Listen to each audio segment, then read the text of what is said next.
bills add up. Food, rent, gas, back-to-school clothes, prescription medication. After all that, for many families, there's not much left at the end of the month. As president, I will take on the high costs that matter most to most Americans. So that was Kamala Harris yesterday in Raleigh, North Carolina, outlining her economic priorities, including the plan to impose national price controls on food and groceries. We're just talking about it with Steve. Friday's speech was her first major policy address of the campaign, and it is getting criticism from all sides, with the Washington Post slamming her plan for its populist gimmicks, and our own Wall Street Journal editorial board calling it Nixonomics, reminiscent of the failed wage and price controls of the early 1970s that led to huge inflation at the end of that decade. We are back now with our Wall Street Journal panel. Kim, not just the Washington Post, the New York Times, we mentioned the Wall Street Journal, even CNN, the economic analyst for CNN, or at least one of them, I don't know if she's the top dog, but here's her comment on the price controls of Kamala. Roll it. We've seen this kind of thing tried in lots of other countries before: Venezuela, Argentina, the Soviet Union, et cetera. It leads to shortages. It leads to black markets, plenty of uncertainty.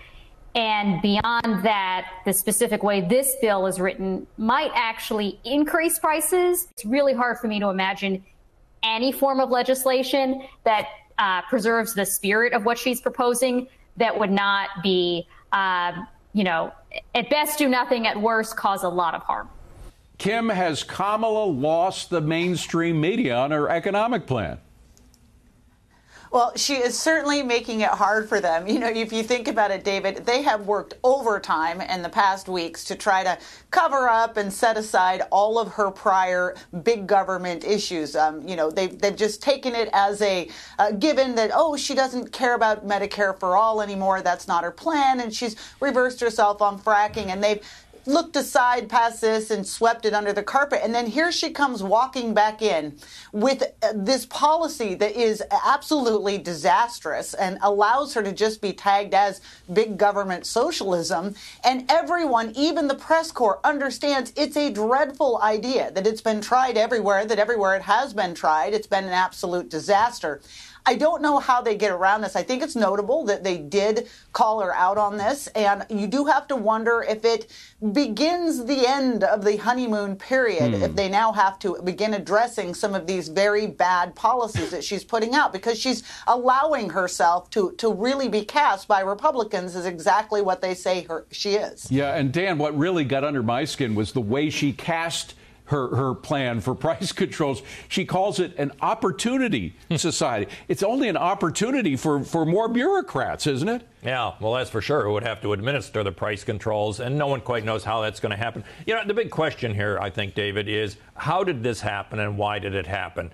What she's talking about here is essentially the high cost of everything. She described it herself very well. Well, that's inflation. That is the inflation that occurred under the Biden presidency. And that inflation happened in great part because of the enormous amount of public spending that happened. She cast a tie-breaking vote for the Inflation Reduction Act, which was over $1 trillion in spending. So Kamala Harris cannot associate herself with the word inflation because she is part of that. And so they came up with what I think is basically a poll-tested solution. There can't be anyone serious around Kamala Harris who ever thinks that this is going to actually be put in place.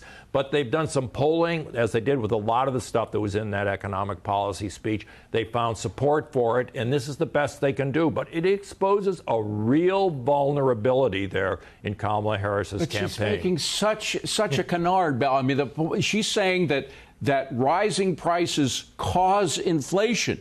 Rising prices are the result of inflation. Right. They don't cause inflation. And she's essentially dismissing any connection between government policy that actually creates inflation and inflation itself. So it's all rising prices. So all we have to hit are rising prices with price controls and other things. Yeah, I think the problem most Americans have, the prices have already risen. When they talk about inflation, I don't think they mean the rate of inflation. I think they mean, like, when I go to the grocery store, my wife sends me there for 4 or 5 items, and it's $50. The prices are still about 20% higher. It's very revealing. The other word Dan mentioned, she's not going to say inflation. She's not going to say Bidenomics either. Right, you know, President Biden is saying we were joined at But this is to the left of Bidenomics. Yeah, but it's part of the inflation. Look, I don't know anyone who thinks we can tax, spend, regulate, and prosecute our way to prosperity, except for the vice president. Kim, I got to talk about her $25,000 gift for first home buyers. It's kind of nice pie from the sky, you know. I mean, it's just manna from heaven. But the fact is, first of all, somebody has to pay for that $25,000. It's right down at the bottom. That's what I'd like to bring up to the top. The bottom line is usually that kind of subsidy, government subsidy for a cost, means that costs go up because people work it like all of the subsidies for electric cars. The electric car companies boost up the price to match the subsidies.